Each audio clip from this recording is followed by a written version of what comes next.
Bienvenue Stop Invest, la chaîne des top d'investissement. Ici, on parle essentiellement d'entreprises de qualité. Avons-nous une opportunité d'investissement sur Mersenne? C'est la question à laquelle on va essayer de répondre en se basant sur les états financiers de la compagnie. Donc, ceci représente uniquement mon point de vue et non un conseil d'investissement. Donc, ici, comme d'habitude, on suit le plan qui est le suivant, à savoir quel est le revenu, l'état de revenu. Si on essaie de regarder, est-ce que nous avons des revenus qui sont stables ou croissants? Quand je regarde l'état du revenu sur les 20 dernières années, on a une croissance des revenus, mais également, il faut remarquer ici qu'on a des zigzags entre temps. Donc, ça veut dire ici qu'on on est peut-être en présence d'une compagnie qui est cyclique. Sur les 10 dernières années ici, c'est à peu près la même chose. C'est toujours sur, on a toujours une certaine croissance. Donc, j'aime bien comparer ceci avec la marge brute pour voir si on a une marge brute qui est stable, croissante ou bien décroissante.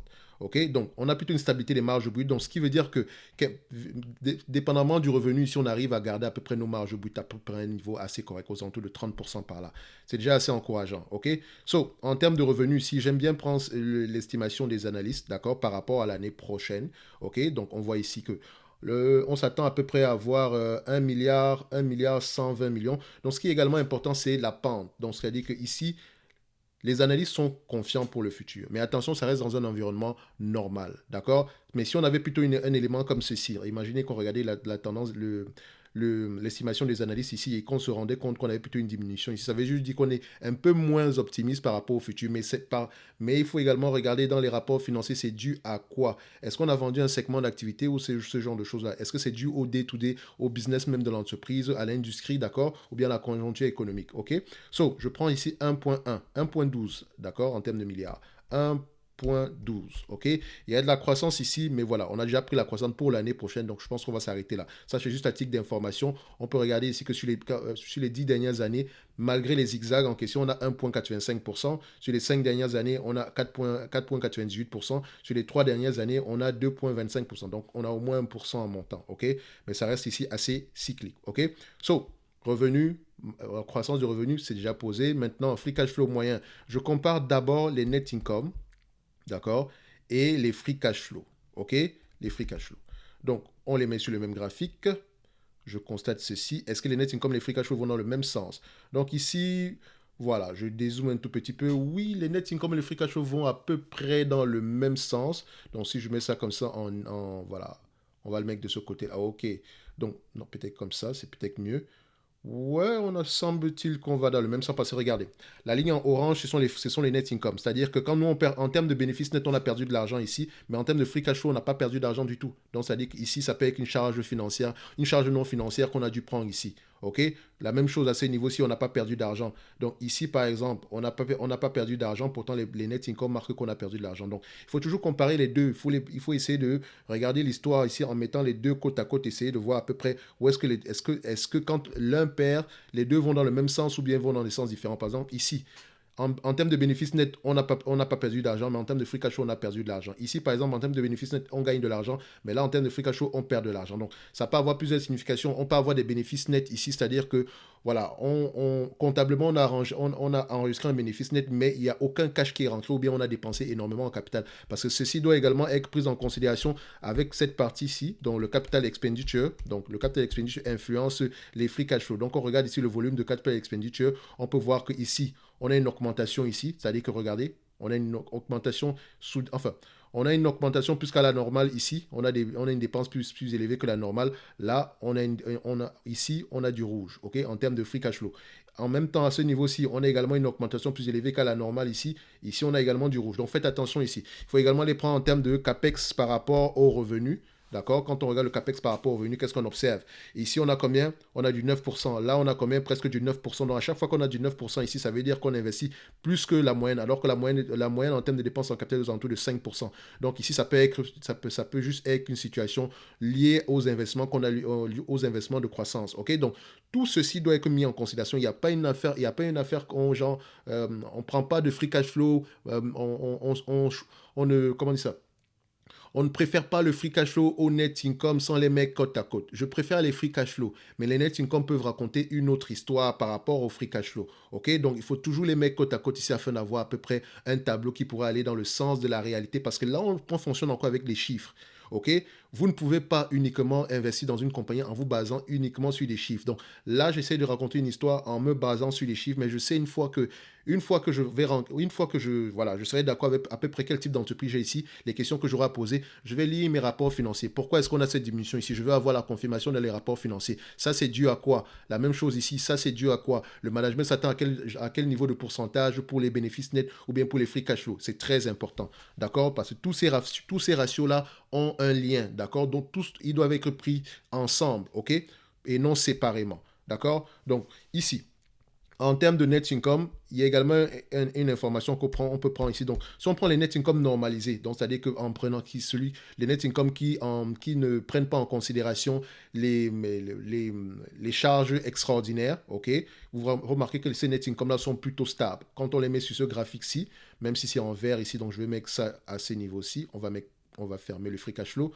Voilà, vous constatez qu'ils sont un peu plus stables. Si j'enlève la barre en orange et que je mets celle-ci, les free cash flow, vous allez voir qu'on est à peu près sur la même tendance. OK? Donc, je vais prendre ici les normalized net income sur les 12 derniers mois en termes de marge. Donc, normalized net income en termes de marge sur les 12 derniers mois ici. Je constate qu'en termes de marge en moyenne, pour cette compagnie-ci, dont je mets la médiane, nous avons à peu près sur les 10 dernières années, enfin, je vais mettre les 20 dernières années, nous avons 4,69%. Sur les 10 dernières années, nous avons 4%. OK? Sur les 5 dernières années, nous avons 5%. Qu'est-ce que je dois judicieusement prendre? Je suis généralement tenté à prendre la moyenne sur une longue période de temps.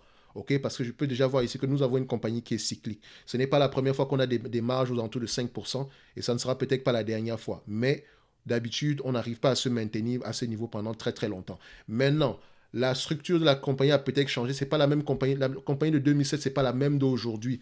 Il y a peut-être des débouchés favorables en date d'aujourd'hui qui nous permettent de maintenir des marges assez élevées dans le futur. Donc, il faut faire attention ici, d'accord? Donc, moi, pour me protéger, d'accord, je prendrai ici, voilà, on va se dire, je vais prendre les marges sur les 20 dernières années ici de 4,7%. OK? 4,7%. De toutes les façons, en lisant les rapports financiers, le management vous dira à peu près quel est l'objectif des marges. Et quand le management dit, il faut également voir s'ils font exactement ce qu'ils ont dit. Je prends 4,7%. En termes de nombre d'actions ici, d'accord, je prends combien? Ici, je remarque que l'entreprise a l'habitude voilà, ne rachète pas ses actions. On a plutôt des actions stables ici, donc 21,14, donc je mettrai ici 21,14 comme nombre d'actions. 21,14, ok?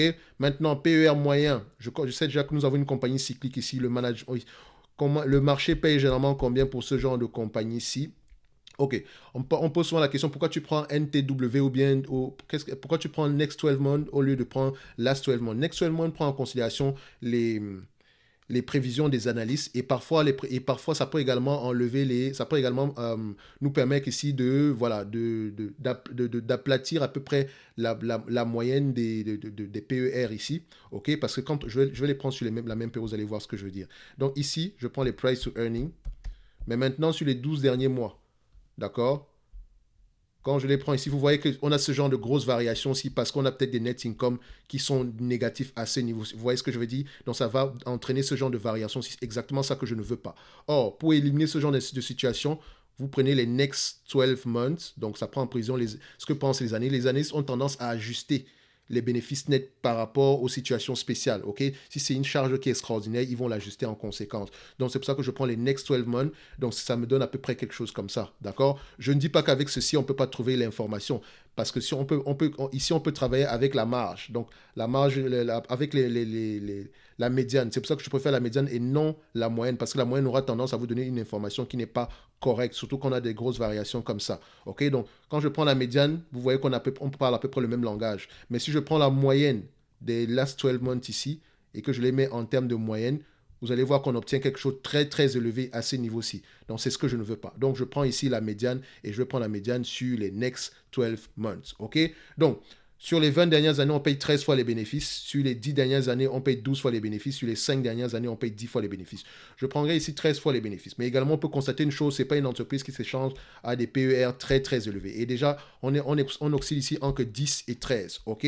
Donc, à 10 fois les bénéfices, je n'enlève pas la dette. À 13 fois les bénéfices, en même temps, je peux ne pas enlever la dette parce que c'est déjà assez, très, très peu élevé également. Donc, je prendrai ici ces deux ratios-là. Donc, je pourrais prendre 10, 13, 15 ici. D'accord? Donc, en même temps, en termes de dette nette, qu'est-ce qu'on obtient ici? Donc, la dette nette en date d'aujourd'hui, nous avons combien? Nous avons à peu près une dette nette aux alentours de 294,60. Donc, attention, est-ce que la dette nette prend en considération les loyers ou des choses comme ça? Donc, ça, on ne peut pas le voir avec ce logiciel-ci. Donc, il faut aller creuser dans les rapports financiers. Donc, je prends ici 294 ici. De toutes les façons, si ça prend en considération les loyers, on aura tendance à sous-estimer la valorisation de la compagnie ici. Et ce n'est pas plus grave que ça, parce que je ne cherche pas à avoir précisément raison. Je vais avoir le moins de tort possible. OK? Donc, 294. Et ça me permet déjà de voir ici que c'est une compagnie, oui, elle est cyclique, mais elle est assez bien gérée également. Ça ressort déjà ici. OK? Juste en regardant les chiffres. Donc, et là, je ne sais même pas exactement ce qu'elle fait. D'accord? J'ai même pas lu ce qu'elle faisait ici. Donc, on retourne ici. Alors, qu'est-ce qu'il nous reste ici à prendre? On a presque fait le tour. C'est parfait. Donc, ici, on a des revenus de combien? Attendus à 1 milliard 120 millions. 4,7% de ce montant-là, ça représente combien? Donc 47 ici, multiplié par 13 fois les bénéfices, d'accord? Moins la dette nette à 294,6, divisé par le nombre d'actions à 21,14, on aura ici 18 euros l'action. Donc je mets ici X13 égale 18. Donc 18 ici, 18,40. Je vais mettre 18,44 ici pour faire simple. OK? Donc, à X10, sans prendre en considération la dette, on aura combien? Donc on retourne ici. Donc quand on prend, ça fait 52, ça fait 500, ça fait 52 millions multiplié par 10. Ça donne ici 500, 526, d'accord, point 4 divisé par le nombre d'actions 21,14. Ça nous donne au total 25 $ l'action. D'accord? 25 euros. 25 euros. Voilà, on va le dire comme ça, 25 euros l'action. OK? J'aurais également pu prendre un X15. D'accord? X15, 15 fois les bénéfices parce que je suis sûr et certain que cette compagnie-ci, la marge supérieure est peut-être aux alentours de 15. Voilà, ce que je disais tantôt. Nous sommes aux alentours de 15 en plus haut ici. Voilà, exactement. Donc, je pourrais même prendre X15 ici. Donc, à X15, qu'est-ce qu'on aura? Donc, on a nos 52 millions 52,64 multiplié par 15 fois les bénéfices, d'accord, moins la dette nette 294, d'accord, 0,6 divisé par le nombre d'actions 21, bon, 0,14, bon, je vais mettre 21, ça, voilà, on sera aux alentours de 23, 24 $, 23,57. Donc on va mettre ici, je vais l'arrondir à 24 $, 24 euros l'action. D'accord? Donc, X15, on sera à 24 euros l'action, ce qui me permet de dire qu'à X10, sans prendre en considération la dette, on est à 25. À X15, en prenant en considération la dette, on est à 24. À X18, en prenant en considération la dette, on est à 18. OK? Parfois, si vous pouvez être indécis par rapport à tout ceci, vous faites juste une addition simple ici et vous divisez par 3. Ça va vous donner une idée générale. Vous voyez que cette entreprise, si je ne vais pas payer plus de 25 $ pour elle. D'accord? Ça, c'est mon prix. D'accord? So, en date d'aujourd'hui, en prenant en considération, si l'entreprise vous distribue la totalité des bénéfices nets ici, en termes de free cash, en termes de dividendes, par rapport à la capitalisation boursière actuelle qui est de 790 millions, dont 790, je vais mettre 790 pour l'arrondir ici, ça me donne un rendement de 6,66%. 6,66%, quand vous divisez ici par 100, vous allez voir qu'on tombe sur un PER de combien? 15 fois les bénéfices. Donc, ici, le marché ne prend pas en considération la dette. C'est tout à fait normal. C'est pour ça qu'il voilà, vous pouvez l'avoir en l'achetant ici à 38 $ l'action. Vous l'achetez à un niveau assez élevé sans prendre en considération la dette. Or, il faut toujours prendre en considération la dette. D'accord? Moi, je prends en considération la dette. Donc, ce qui veut dire que je ne l'achèterai pas à moins de 25 à 25 euros l'action. Maintenant, en termes de dividendes, je sais que si on me distribue la totalité des bénéfices nets ici, en termes de dividendes, j'aurai à peu près un rendement de 6,66%, alors qu'en date d'aujourd'hui, vous me distribuez un dividende de 2,62%. Ce dividende-là, il est safe. D'accord? Et voilà, il représente presque la moitié de ce que j'ai. Donc, on paie à peu près 25 millions pour le dividende ici. Donc, il nous reste à peu près 25 millions pour rembourser la dette. Donc, c'est à peu près correct ici. Donc, on aurait également pu vérifier la dette nette sur EBITDA ici. Donc, on constate que dette nette sur EBITDA, on est aux alentours de 1,9 ici. Donc, vu ici que nous avons une compagnie, voilà, je pense que c'est très peu élevé ici. Donc, la dette nette ici, elle peut repayer sa dette tranquillement. Donc, qu'est-ce qui nous manque ici? Donc, en termes de dividendes, est-ce que nous avons des dividendes stables et croissants ici dans le temps? Qu'est-ce qu'on remarque ici par rapport à la politique dividende? Bon, vous voyez que voilà, c'est pas quelque chose d'assez stable. Donc, il se réserve le droit de le couper en période difficile. OK? Ce qui est une bonne décision. Mais je j'aurais également préféré que cette compagnie paye un dividende assez correct, même si quitte à ne pas le bouger ici, mais s'il décide de payer 1 € en termes de dividendes, qui reste sur les 1 €. D'accord? Ou bien combiner cela avec le rachat d'actions. De toutes les façons, que ce soit 1 € ou bien moins de 1 €, le rendement actuel est tout simplement assez, voilà, ça ne change pas grand-chose. C'est toujours un rendement assez soutenable ici. Donc je dirais qu'en date d'aujourd'hui, Mersen ne représentera pas une opportunité d'investissement, même si je pense que le prix actuel n'est pas, l'entreprise n'est pas surévaluée, mais ça ne prend pas en considération la dette et on n'aimerait pas se faire surprendre quand le marché se réveillera par rapport à cette dette-ci. Et je dis encore que la dette n'est pas élevée. Mais moi, je prends toujours en considération la dette dans mes analyses. Je suis assez conservateur. Donc, à moins de 25 €, on pourrait commencer à réfléchir. Et maintenant, si on réfléchit, on se pose toujours la question à savoir, est-ce qu'il y a des opportunités de croissance ici? Qu'est-ce qu'elle fait exactement, etc. Est-ce qu'elle a un pricing power? Est-ce que c'est un price taker? OK, vous remarquez également ici qu'on fait beaucoup de zigzags. Et si vous remarquez bien, aux alentours de 25 $, 25 €, l'entreprise vient souvent mourir à ce niveau-là. Donc, parfois, ce n'est pas une erreur dans ce genre de choses-là. Je peux également utiliser ici la médiane, la médiane ou la moyenne, même si ce n'est pas quelque chose que j'aime utiliser. On va prendre la médiane ici. Qu'est-ce que tu nous racontes en termes de médiane?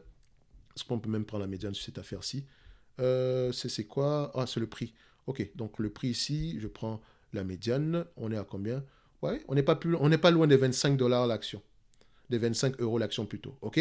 Donc, ce n'est peut-être pas une erreur également ici. Donc, ce qui me conforte, ne faites jamais ça. Ça, c'est vraiment, c'est du gambling ici. Ne faites pas ça. D'accord? Donc, ça nous permet de voir ici que l'entreprise s'échange en moyenne sur ces 25 $ là. Et ce n'est pas, pas un hasard parce que cette dette nette-là, elle a une dette qui est à peu près stable. Elle a une structure financière qui est à peu près stable dépendamment des cycles. Donc, ça sera tout ici aujourd'hui. Mersen n'est pas une opportunité d'investissement, elle n'est pas surévaluée non plus en date d'aujourd'hui, elle est juste correctement évaluée et ça ne prend pas en considération la dette. Donc, il faut toujours prendre en considération la dette, donc ne soyez pas omnubilés par le 10 fois les bénéfices. Mais maintenant, il faut regarder, est-ce qu'on a des opportunités de croissance à long terme ici, quelle est la taille du marché, etc. Parce que peut-être ici, les opportunités de croissance sont plus élevées que ce qu'on voit ici aujourd'hui parce que vous constatez que la croissance, elle est là, mais est-ce qu'elle va durer? Est-ce qu'elle ne va pas nous faire la même erreur qu'ici? Donc, soyez prudents sur cette compagnie ici et on peut déjà dire ici que c'est une entreprise assez bien gérée pour le BISPO, à peu près ce genre de business-ci, d'accord? Donc, on se donne rendez-vous sur la prochaine vidéo. D'ici là, portez-vous bien. Merci.